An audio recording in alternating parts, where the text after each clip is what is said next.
Hi friends, ഷിൻഡോസ് PSC Maths എന്ന ചാനലിലേക്ക് ഏവർക്കും സ്വാഗതം. ഇന്നത്തെ ദിവസത്തിൻ്റെ പ്രത്യേകത എന്താണെന്ന് മനസ്സിലാക്കിക്കൊണ്ട് നമുക്ക് ക്ലാസ്സിലേക്ക് കടക്കാം. ഇന്ന് ജൂൺ 8 ലോക സമുദ്ര ദിനമാണ്. ജൂൺ 8. അപ്പോൾ ജൂൺ 8 എന്താണ്?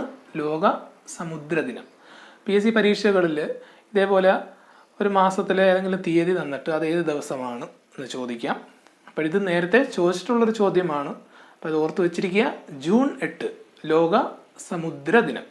ഓക്കെ, ഇന്ന് ഇവിടെ എടുക്കാൻ പോകുന്ന ടോപ്പിക്ക് കൃത്യംഗം അല്ലെങ്കിൽ എക്സ്പോണൻസ് എന്ന് പറയുന്ന ഒരു ടോപ്പിക്കാണ്. ഓക്കെ, നമുക്കിനി ക്ലാസ്സിലേക്ക് കടക്കാം.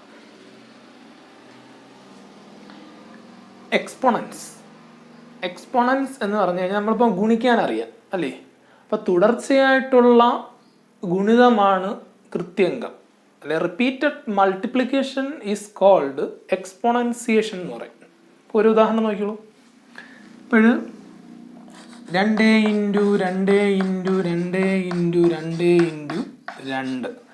തുടർച്ചയായിട്ടുള്ള ഗുണിതമാണ്. 2 എന്നുള്ള സംഖ്യയെ ഞാനിവിടെ എത്ര തവണ ഗുണിച്ചിരിക്കുകയാണ്? 5 തവണ ഗുണിച്ചിരിക്കുകയാണ്. അപ്പം ഇങ്ങനെ ഗുണിച്ചിരിക്കുന്നതിനെ നമുക്ക് 2⁵5 ഇങ്ങനെ കൊടുക്കാൻ പറ്റും. അപ്പം 2 എന്നുള്ള സംഖ്യ എന്ത് ചെയ്തു? 5 തവണ ഗുണിച്ചിരിക്കുകയാണ്. അങ്ങനെ 5 തവണ ഗുണിക്കുന്നതിനാണ് 2⁵5 അല്ലെങ്കിൽ 2⁵5. ഈ 2-നെയാണ് എന്തെന്ന് പറയുന്നത്? ബേസ് എന്ന് പറയും. 2 എന്താണ്? ബേസ് എന്നും 5-നെ അതിൻ്റെ പവർ അല്ലെങ്കിൽ എക്സ്പോണൻ്റ് എന്നും പറയുന്നു. അപ്പോൾ 2-നെ എന്ത് ചെയ്തു? 5 തവണ ഗുണിച്ചു. അപ്പോൾ 2⁵5. വേറൊരു എക്സാമ്പിൾ നോക്കാം. ഇപ്പം 3 എന്നുള്ള സംഖ്യ 4 തവണ തുടർച്ചയായിട്ട് ഗുണിച്ചിരിക്കുകയാണ്. ഓക്കെ, അപ്പോൾ അതിനെങ്ങനെ എഴുതാം? 3⁴ 3⁴. അപ്പോൾ താഴെ വരുന്ന നമ്പർ എപ്പോഴും എന്തായിരിക്കും? അതിൻ്റെ ബേസ്. മുകളിൽ വരുന്ന നമ്പർ അതിൻ്റെ പവർ ആയിരിക്കും. ഓക്കെ, ഇനി ഇതിൻ്റെ നിയമങ്ങളുണ്ട്, അത് നമുക്ക് ഡിസ്കസ് ചെയ്യാം. 2 നിയമങ്ങൾ നോക്കാം. a⁻m × a⁻n = a⁻m+n. അപ്പോൾ ഈ നിയമം എന്ന് പറഞ്ഞു കഴിഞ്ഞാൽ ഇവിടെ നോക്കിയാൽ 2 നമ്പറുകൾ ഗുണിച്ചിരിക്കുകയാണ്. ആ 2 നമ്പറിൻ്റെ ബേസ് എന്താണ്? തുല്യമാണ്. അപ്പോൾ 2 നമ്പറിൻ്റെ ബേസ് തുല്യമായിട്ട് വരുമ്പോൾ അതിൻ്റെ പവർ എന്ത് ചെയ്യുക? കൂട്ടുക. അതാണ് ഒന്നാമത്തെ നിയമം. ഉദാഹരണം 2⁵5 × 2⁵3. ഇവിടെ നോക്കിയാൽ 2-ൻ്റെയും ബേസ് എന്താണ്? സെയിം ആണ്. അപ്പം ബേസ് സെയിം ആണെങ്കിൽ എന്ത് ചെയ്യണം? പവറുകൾ കൂട്ടുക എന്ന് പറയുമ്പോൾ 2⁵ ഈ 5ഉം 3ഉം കൂടെ കൂട്ടുക. 5 + 3 8. ഈ രീതിയിൽ എഴുതുക. വേറെ ഉദാഹരണം 5⁴ × 5�6. ഇവിടെ 2-ൻ്റെ ബേസ് എന്താണ്? തുല്യമാണ്. അപ്പം പവർ എന്ത് ചെയ്യുക? കൂട്ടുക. 5⁻10. 4 + 6 10. ഇതാണ് ഒന്നാമത്തെ നിയമം. അടുത്ത നിയമം എന്ത് ചെയ്യാം? രണ്ടാമത്തെ നിയമം നോക്കാം. a⁻m / a⁻n. a⁻m / a⁻n = a⁻m−n. അപ്പം നേരത്തെ അതേ നിയമം തന്നെയാണ്. പക്ഷെ അവിടെ എന്തായിരുന്നു? ഇവിടെ നടുക്ക് ഇൻറ്റു ആയിരുന്നു. ഇവിടെ നടുക്ക് എന്താണ്? ഡിവിഷൻ. അപ്പം ഡിവൈഡ് ചെയ്യാൻ പറഞ്ഞു കഴിഞ്ഞാൽ സബ്ട്രാക്ട് ചെയ്യണം. ഇൻറ്റു ചെയ്യാൻ പറഞ്ഞു കഴിഞ്ഞാൽ ആഡ് ചെയ്യുക. അതേ ഉള്ളൂ. അപ്പോൾ ഇവിടെ നമുക്ക് നോക്കാം. 2⁸ / 2⁵3. അപ്പോൾ ഇവിടെ എന്താണ്? 2-ൻ്റെ ബേസ് സെയിം ആണ്. 2-ൻ്റെ ബേസ് സെയിം ആണ്. പവർ എളുപ്പം എന്ത് ചെയ്യുക? സബ്ട്രാക്ട് ചെയ്യുക. 2⁸ - 3. 2⁸ - 3 എത്ര ആയിരിക്കും? 2⁵5.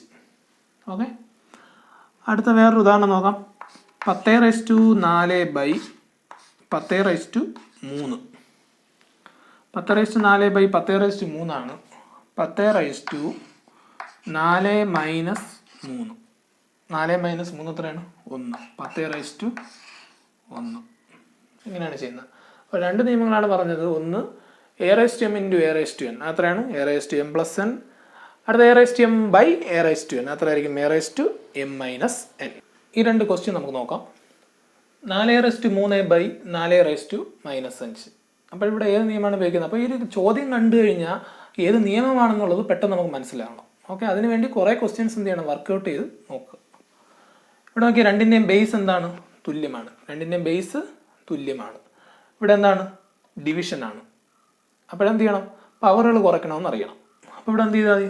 4 പവറുകൾ എന്ത് ചെയ്യുക? സബ്ട്രാക്ട് ചെയ്യുക. എപ്പോഴും ന്യൂമറേറ്ററിലെ പവറിൽ നിന്നും ഡിനോമിനേറ്ററിലെ പവറാണ് കുറയ്ക്കാനുള്ളത്. അപ്പോൾ ഇവിടെ എത്രയുണ്ട്? 3 മൈനസ് താഴത്തേന്ന് പറഞ്ഞു കഴിഞ്ഞാൽ -5. അപ്പോൾ എന്ത് ചെയ്യണം? -5. അപ്പോൾ അവിടെ നോക്കിയാൽ 2 മൈനസ് ഒന്ന് എന്ത് ചെയ്യണം? എപ്പോഴും പ്ലസ് ചെയ്യുക. 3 + 5 ആവും. എത്ര അവിടെ? 4/8. അതാണ് ഇവിടുത്തെ ആൻസർ, 4/8. അടുത്ത 2 - 3/2 - 10 ആണ്. അപ്പോൾ ഇവിടെ എന്ത് ചെയ്യുക? നേരത്തെ അതേ നിയമം തന്നെ. ഇവിടെ 2 ബേസ് തുല്യമാണ്, ഡിവിഷനാണ്. അപ്പോൾ എന്ത് ചെയ്യണം? ആ ബേസ് അതേപോലെ എഴുതിയിട്ട് പവറുകൾ സബ്ട്രാക്ട് ചെയ്യുക. പവറുകൾ എവിടെ നിന്ന് എടുക്കണം? ന്യൂമറേറ്ററിലെ പവർ ആദ്യമേ എഴുതണം. ന്യൂമറേറ്ററിലെ പവർ -3 ആണ്. പിന്നെ എന്ത് ചെയ്യണം? ഒരു മൈനസ് കൊടുക്കുക.